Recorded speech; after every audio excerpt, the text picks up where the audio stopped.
Metro ಪ್ರಯಾಣಿಕರಿಗೆ good news. ಹಳದಿ ಮಾರ್ಗಕ್ಕೆ 5ನೇ ರೈಲು ಆಗಮಿಸಿದೆ. 5ನೇ ರೈಲಿನ ಆಗಮನದಿಂದ ಕಾಯುವ ಸಮಯ ಇಳಿಕೆಯಾಗಲಿದೆ. ಪ್ರತಿ 15 ನಿಮಿಷಕ್ಕೆ ಒಂದರಂತೆ ರೈಲು ಸಂಚಾರ ಮಾಡಲಿವೆ. ತಾಂತ್ರಿಕ ಪರೀಕ್ಷೆ ಬಳಿಕ ಇನ್ನು ಕೆಲವೇ ದಿನಗಳಲ್ಲಿ 5ನೇ ರೈಲು ಸಂಚಾರ ಆರಂಭವಾಗಲಿದೆ.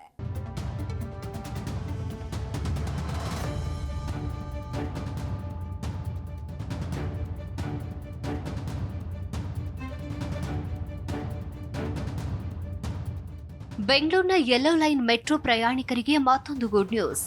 ಹಳದಿ ಮಾರ್ಗಕ್ಕೆ 5ನೇ ರೈಲು ಆಗಮಿಸಿದೆ. ರೈಲು ಬೋಗಿಗಳು ಕೋಲ್ಕತ್ತಾದಿಂದ ಹೆಬ್ಬಗೋಡಿ ಡಿಪೋ ರೀಚ್ ಆಗಿವೆ. ಇದರಿಂದ ಕಾಯುವ ಸಮಯ ಕಡಿಮೆಯಾಗಲಿದ್ದು ಪ್ರತಿ 15 ನಿಮಿಷಕ್ಕೊಮ್ಮೆ ರೈಲು ಸಂಚಾರ ಇರುತ್ತೆ. ಸದ್ಯ ಈ ಮಾರ್ಗದಲ್ಲಿ 4 ರೈಲುಗಳು ಸಂಚಾರ ಮಾಡ್ತಾ ಇವೆ. ಪ್ರತಿ ರೈಲು ನಡುವೆ 19 ನಿಮಿಷ ಅಂತರ ಇದೆ. 5ನೇ ರೈಲಿನ ಆಗಮನದಿಂದ ಕಾಯುವ ಸಮಯ ಇಳಿಕೆಯಾಗಲಿದೆ. ಪ್ರತಿ 15 ನಿಮಿಷಕ್ಕೊಂದರಂತೆ ರೈಲು ಸಂಚಾರ ಮಾಡುತ್ತೆ. ಕೋಲ್ಕತ್ತಾದಿಂದ 5ನೇ ಮೆಟ್ರೋ ರೈಲು ಬೋಗಿಗಳು ಬೆಂಗಳೂರಿಗೆ ರವಾನೆಯಾಗಿವೆ. ತಾಂತ್ರಿಕ ಪರೀಕ್ಷೆ ಬಳಿಕ ಇನ್ನು ಕೆಲವೇ ದಿನಗಳಲ್ಲಿ 5ನೇ ರೈಲು ಸಂಚಾರ ಆರಂಭವಾಗುತ್ತೆ.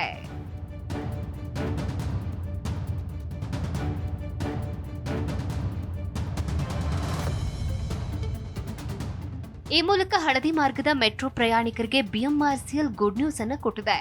ಹಳದಿ ಮೆಟ್ರೋ ಮಾರ್ಗಕ್ಕೆ ಮತ್ತೊಂದು ಹೊಸ ಮೆಟ್ರೋ ರೈಲು ಸೇರ್ಪಡೆಯಾಗ್ತಾ ಇದೆ.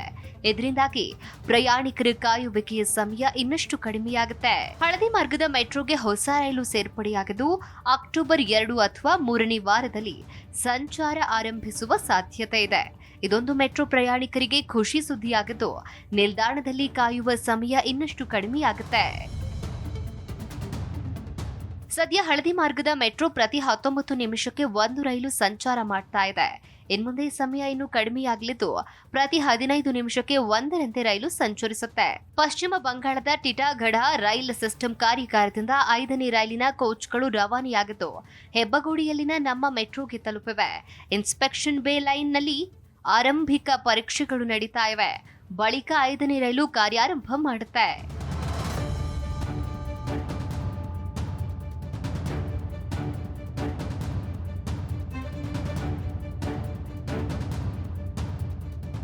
ಇನ್ನು ಬೆಂಗಳೂರಿನ ಆರ್ವಿ ರಸ್ತೆಯಿಂದ ಬೊಮ್ಮಸಂದ್ರದವರೆಗೂ ಬಿಎಂಆರ್ಸಿಎಲ್ ಯೆಲ್ಲೋ ಲೈನ್ ಸಂಚಾರ ಮಾಡುತ್ತೆ.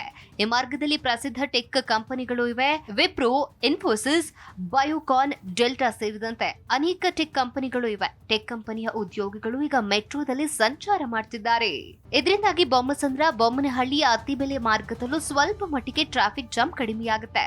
ಹೆಚ್ಚಿನ ರೈಲುಗಳು ಸಂಚಾರ ನಡೆಸಿದ್ರೆ ಟ್ರಾಫಿಕ್ ಜಾಮ್ ಮತ್ತಷ್ಟು ಕಡಿಮೆಯಾಗುತ್ತೆ. 5 ನಿಮಿಷಕ್ಕೊಂದರಂತೆ ಮೆಟ್ರೋ ರೈಲು ಸಂಚರಿಸುವಂತೆ ಮಾಡುವುದಕ್ಕೆ ಹೆಚ್ಚಿನ ಮೆಟ್ರೋ ರೈಲು ಬೋಗಿಗಳನ್ನು ಬಿಎಂಆರ್ಸಿಎಲ್ ತರಿಸಿಕೊಳ್ತಿದೆ. Desk bureau, Zee Kannada news.